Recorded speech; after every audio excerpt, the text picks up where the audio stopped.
आप सभी को जय श्री राम, जय श्री राधे। मंगलम भगवान शंभो, मंगलम वृषभध्वज, मंगलम पार्वती, मंगलाय तनो हरि। ओम मंगलमूर्तये नमः, ओम मंगलमूर्तये नमः। हमारे धर्मशास्त्रों के अनुसार हमारे द्वारा किए गए पाप ही हमारे दुखों के कारण हैं, अर्थात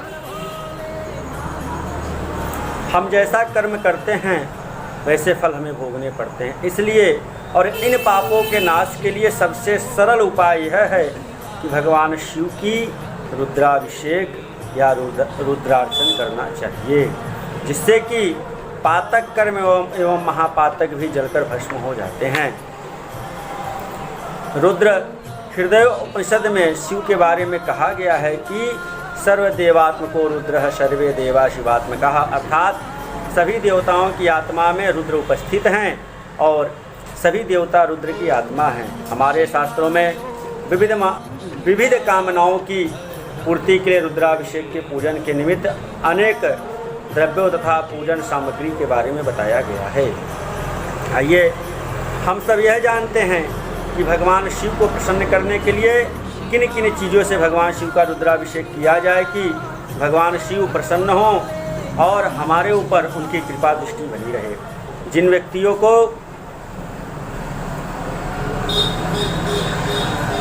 भवन वाहन की आवश्यकता हो वह भगवान शिव का रुद्राभिषेक दही से करें, और जिनके घर में रोग बढ़ता जाए और रोग की कमी न हो, ऐसे व्यक्तियों को घर में अपने भगवान शिव का रुद्राभिषेक कुशोदक कुश के जल से करना चाहिए। लक्ष्मी प्राप्ति के लिए गन्ने के रस से रुद्राभिषेक करें। धन वृद्धि के लिए शहद एवं घी से रुद्राभिषेक करना चाहिए। तीर्थ के जल से अभिषेक करने पर मोक्ष की प्राप्ति होती है। इत्र मिले जल से अभिषेक करने से बीमारी नष्ट होता है। पुत्र प्राप्ति के लिए दुग्ध से, और यदि संतान उत्पन्न होकर मृत पैदा हो जाए तो भी दुग्ध से अभिषेक करना चाहिए। रुद्राभिषेक से योग्य तथा विद्वान संतान की प्राप्ति होती है। ज्वर की शांति हेतु शीतल जल गंगा जल में मिलाकर अभिषेक करें। सहस्त्रनाम मंत्रों का उच्चारण करते हुए घृत की धारा से रुद्राभिषेक करने पर वंश की वृद्धि होती है। प्रमेह रोग की शांति के लिए दुग्धाभिषेक करें, मतलब भगवान शिव का रुद्राभिषेक दूध से करें।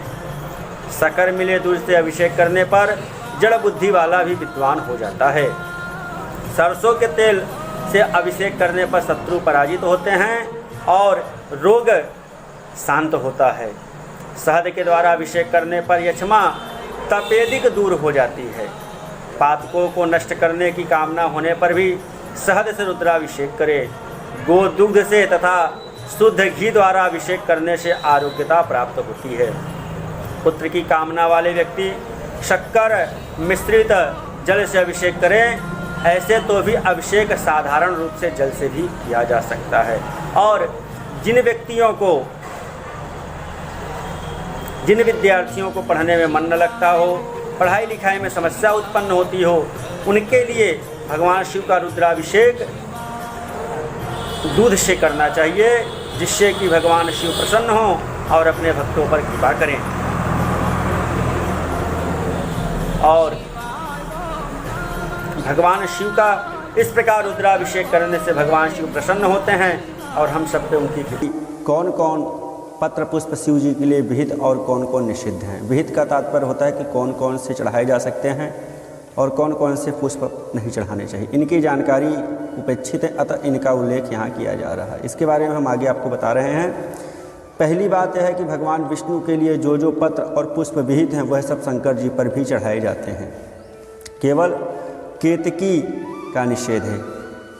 केतकी का तात्पर्य है केवड़े का जो फूल होता है वह भगवान शंकर पर नहीं चढ़ाया जाता।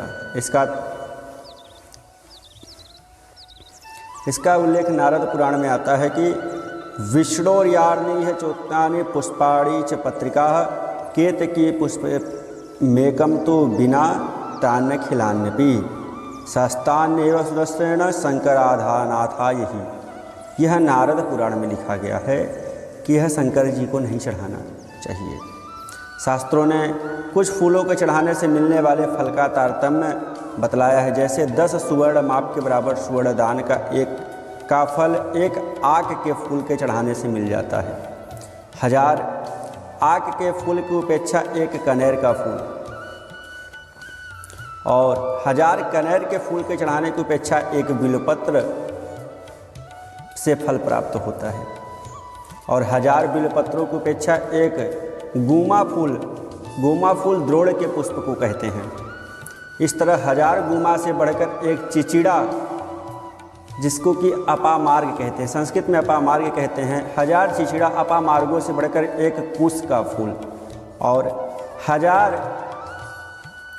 कुश पुष्पों से बढ़कर एक समीपत्र, और 1000 समीपत्रों से बढ़कर एक नील कमल, और 1000 नील कमलों से बढ़कर एक धतूरा, और 1000 धतूरों से बढ़कर एक समी का फूल भगवान को प्रिय है।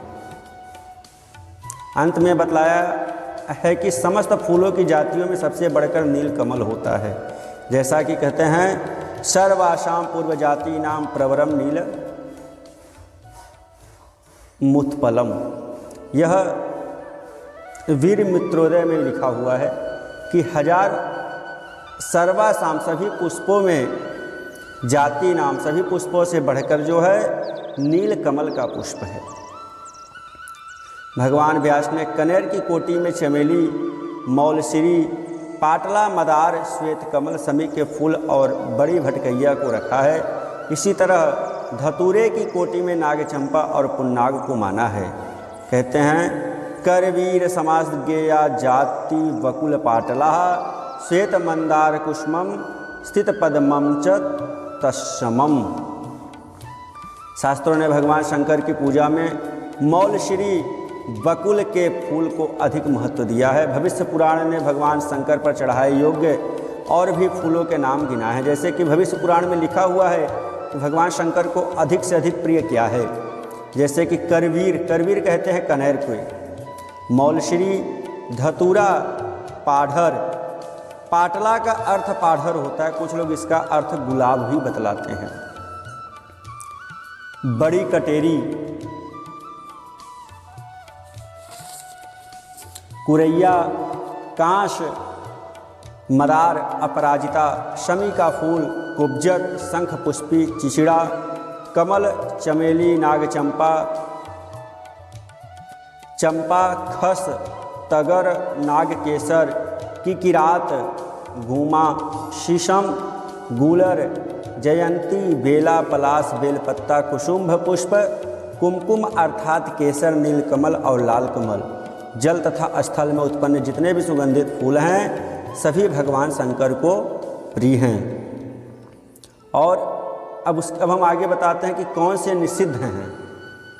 अभी तक तो हम आपने जाना कि ये पुष्प भगवान शंकर को प्रिय हैं और चढ़ाए जा सकते हैं, लेकिन कौन से पत्र पुष्प ऐसे हैं जो कि नहीं चढ़ाए जा सकते हैं। कदम्ब, सारहीन, फूल या कठूमर, केवड़ा, शिरीष, तिनतिड़ी, मौलश्री, कौष्ठ, कैथ।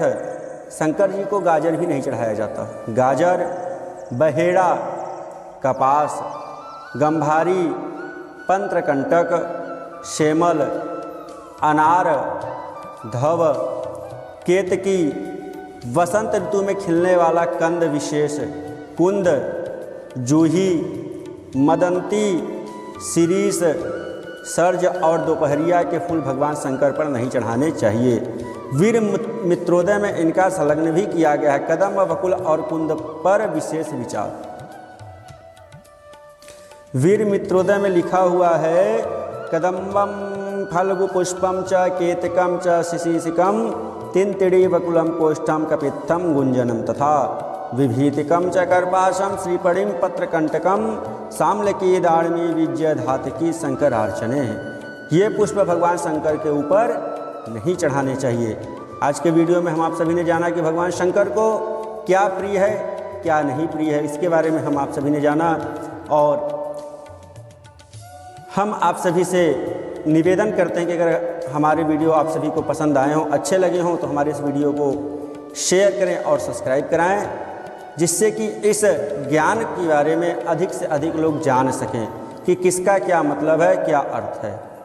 जय श्री राम, जय श्री राधे। श्री हनुमत ज्योतिष संस्थान से ज्योतिर्विद अमित कुमार मिश्रा, आप सभी को बहुत बहुत आभार, बहुत बहुत धन्यवाद। जय श्री राधे, जय श्री राम।